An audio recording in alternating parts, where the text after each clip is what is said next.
Hey everybody, this is Carissa Keister from Stillwater Area Public Schools, home of the ponies, and you are listening to Pony Voices. On this show, we celebrate the amazing people of Stillwater schools and give you an insider's view of what is happening across our district. Not only is our mascot unique, so are our stories. So grab a cup of coffee, get comfy, and settle in for our latest episode. S-T-I-L-H-2-O! Hello and thank you for joining us. In today's episode, we're going to talk about school district facilities and funding. And more importantly, we're going to learn about the bond request on the ballot this fall. I'm joined by Dr. Mike Funk, the district superintendent, and school board chair Allison Sherman. Thank you both for joining me today. It's great to be here. Thanks. Yeah, thank you for having us. Before we get started, I just want to be very clear that our job as a district is to inform people of what's on the ballot. We cannot advocate for or against any ballot question.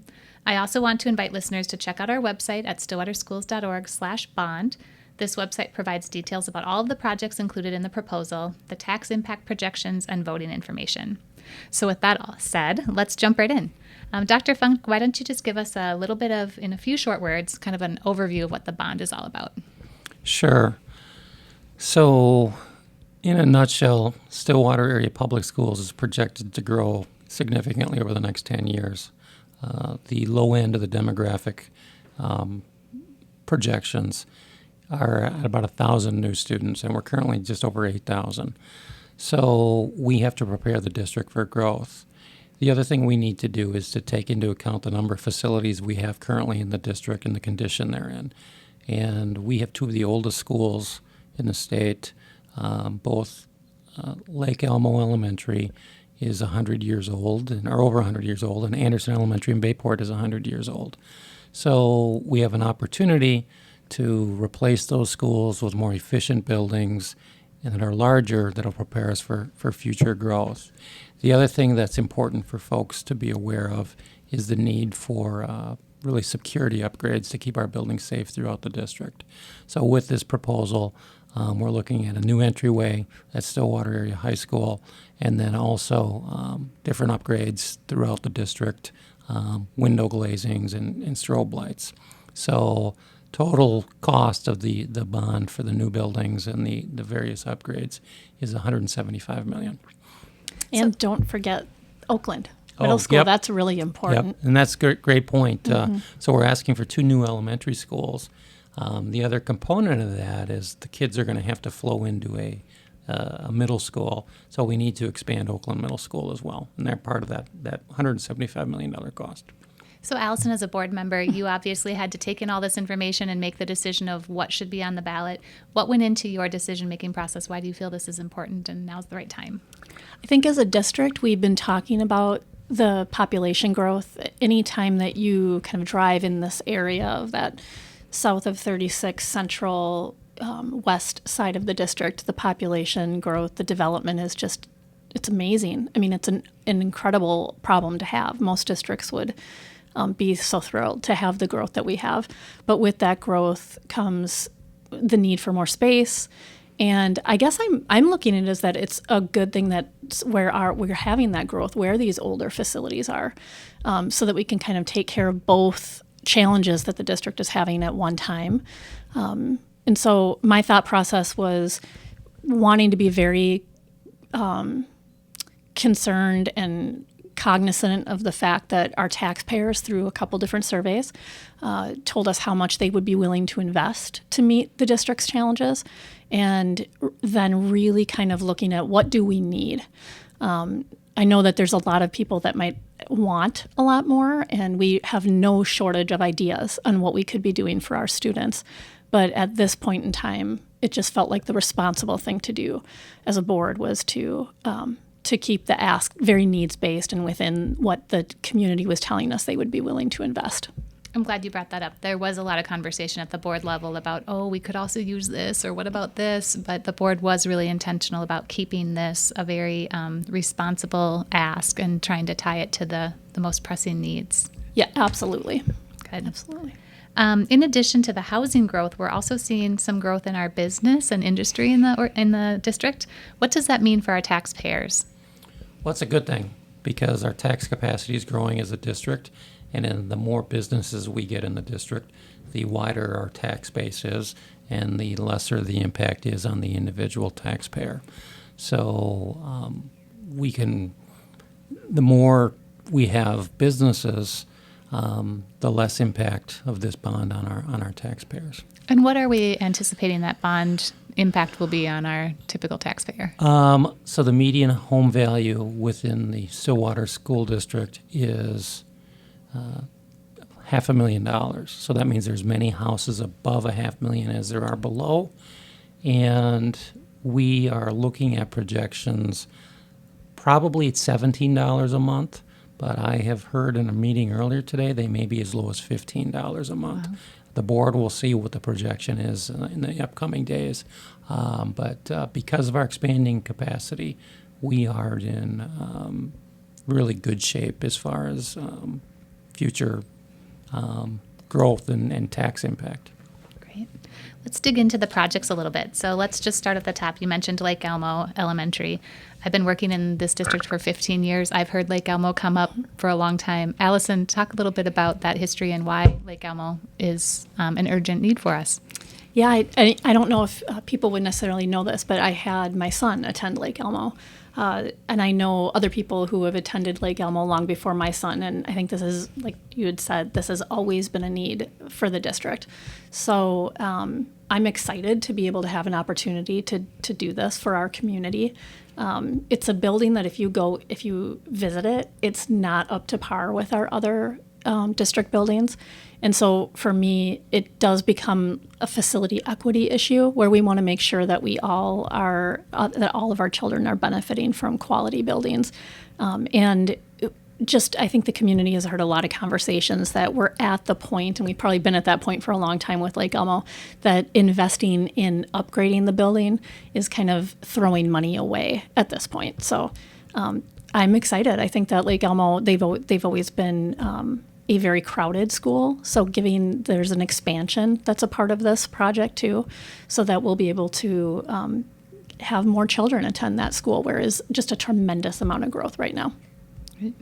Anything from your perspective coming into this district and seeing Lake Elmo?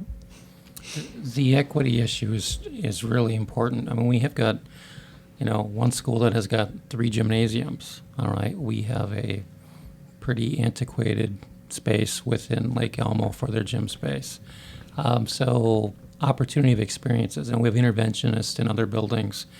In Lake Elmo, we're carving out spaces wherever we can for intervention. The other thing that is important with Lake Elmo is it hosts our dual immersion program. And we have, since I've only been here a little over a year, but there's always a waiting list for the dual immersion program. And so if we build a bigger building, more capacity, we can reduce or eliminate that waiting list. So I think that's a positive thing as well. What about Anderson? So Anderson, I think, is one that has taken a few people by surprise when it was first brought forward. But tell us a little bit, Dr. Funk, about why a new Anderson is needed. I'm shocked that it's taking people by surprise because it is the one nice part about Anderson, I think that is really good, is it's a strong community school, and they have a real good, strong community feel within Bayport. And so, I've been meeting with folks from the city administration since January. And I have told them from day one we want to keep the school within Bayport because we recognize the importance of this. But the current school is on a tiny, tiny footprint. The Department of Education is recommending for a school that size, 14 to 19 acres, I think. They are on 1.4 acres of land. That is just not enough for our kids. It's dangerous for our kids to cross the highway if they want any sort of green space. The playground is not on school district property, it's on city property. There's no parking. Buses dropping off and picking up kids, there's really no bus lane for them to pick the kids up. So, yes, I think it's a quaint school. It has served the community well for 100 years, but as we're looking at growth, we got to take a look at the needs of our kids. The other thing that I will say that really impacts our students is the specialist. The specialists at Anderson are a revolving door of teachers year to year to year because it is such a small school. We don't have full-time teachers teaching Phy-Ed, art, music, and media. And so teachers will go for a year and then they'll go someplace else. So kids are always having a different experience from year to year, and that's not healthy for kids. So I think that it really surprises me when people say, well, Anderson was really never thought of. I think it's as big of a need, if not more, than the Lake Elmo situation. I was surprised as a board member. I just have to say that the staffing model, just hearing about the playground, that you literally step outside the door and it's not even the district's owned property. I think that speaks to what Dr. Funk was saying, that the community partnership that we've had with Bayport, that they've been willing to accommodate the district and really go above and beyond, which is why it would be great for Anderson to remain in Bayport. But I do think that the fact that it has such a few number of classrooms, was it 14 or 15 classrooms 15. Total in the building? So it is limited in how many preschool classes we can offer.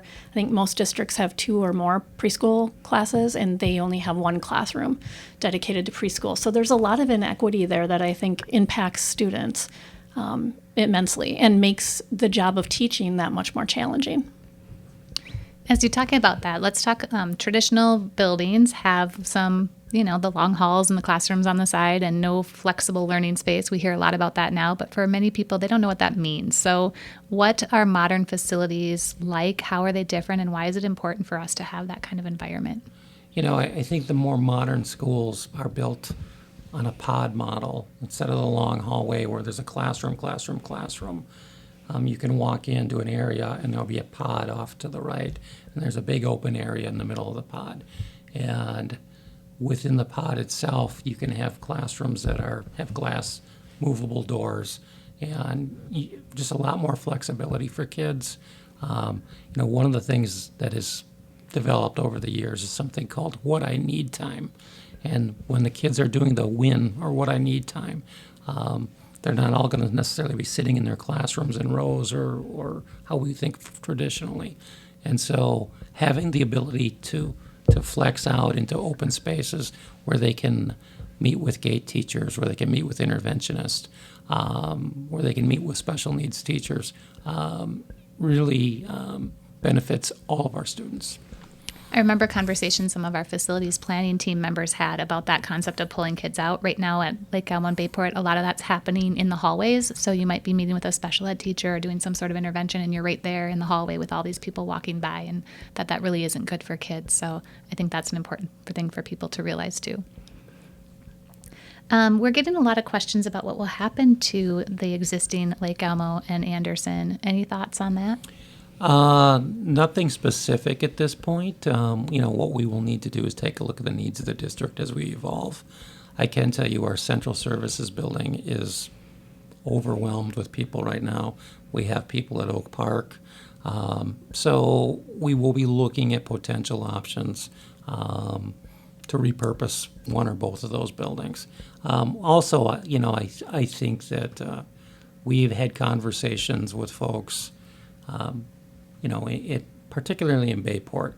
Is there something else, a community center that may happen here with the Anderson? And we're open to looking at solutions. There's nothing set in stone one way or the other as far as what we're going to do here. But there's potential to repurpose both buildings. I would say if we were to do something at Lake Elmo, I wouldn't keep the same footprint. I think that building's long and sprawling. And if we were to repurpose part of that building, you'd probably see at least part of it coming down for just efficiency's sake. Let's switch gears, talk about Oakland Middle School. So we've talked about Oakland needing some more room as well as the population is growing, but what would the Oakland project entail? We're looking at a new gymnasium, and again, it's an equity issue. The current gymnasium at Oakland is very small compared to what Stillwater Middle has, which is significantly more gym space. So, new full-size 2-station gymnasium. The other thing is we would take the current space where the gym is and turn that into a media center. The media center, I like to tell people, is the smallest for a school of that size that I've ever seen in education. So we would expand that. We would expand the commons area near the lunchroom. to accommodate more students. We would hopefully have better flow of how kids get around the building and have classes that are aligned, like your English classes would be near each other. The other thing is we're adding about 10 classrooms for the 300 plus kids that could be coming into the building. So, and then I think renovate a few science rooms as well. And I think that Oakland, again, it is really a crowded school. I mean, people take for granted how large Oakland is. I think in some cases, it's a larger population than Stillwater Middle, quite smaller. So you really feel it in the hallways and in the classrooms and in those common spaces. So I think that all the schools that funnel into Oakland will benefit from that. And there's quite a few schools that do flow into Oakland. So it's an exciting project for me to think about actually being able to do that. And so. We were just at Oakland a couple weeks ago for a school board meeting, and it was rather cozy in that media center, wasn't it? Oh, yes, very cozy. And I think one copy mail room for the entire staff there for near 1,000 children. So, I mean, it's a lot. I think that our teachers will be able to be more productive and more focused on student needs in a space that is responsive to what they need. And the final piece of this is the security improvements. Do you want to talk a little bit about the security improvements? So our front entryway at the high school is tight if kids come in after the bell rings. There's a narrow entryway that they walk through that one person really is the one who greets them. And so what we want to do is expand that entryway to widen it out so more people can be flowing through. And then we can have a couple of administrative support people working with the students. It just makes it more safe. People aren't jammed right on top of one another.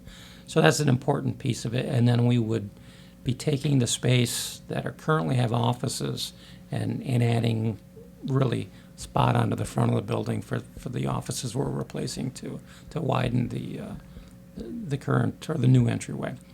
We're also looking at security glazing, and basically what security glazing does is it protects glass from, if somebody tries to break glass or shoot a hole through the glass stays in place. So we have that in a lot of places in the district, but not everywhere yet. So that would be an upgrade.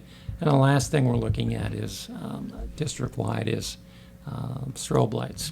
And so if we have an emergency in a high noise area such as a gymnasium, a music room, a cafeteria, or if kids are outside and an emergency goes off, the strobe will go off and then teachers will react accordingly and they'll be able to see that there's some sort of emergency we need to respond to. And I would say from a board's perspective, safety is so important. I mean, to teachers, to administrators, to families, to the board. And so these are upgrades that we have to continually be making as we learn from other incidents that happen across the nation. So it's something that's important. And I think that our surveys bear out that our community is as concerned and as supportive. What happens if the bond is unsuccessful this fall? Well, I think the first thing that we need to take into account is the growth is happening and it will be coming. And so where are those students going to go? When we are going to the voters this November for the bond, or right now as early voting has started, we're not looking at opening buildings until 2026. It's going to take us that long to get the new buildings up and running.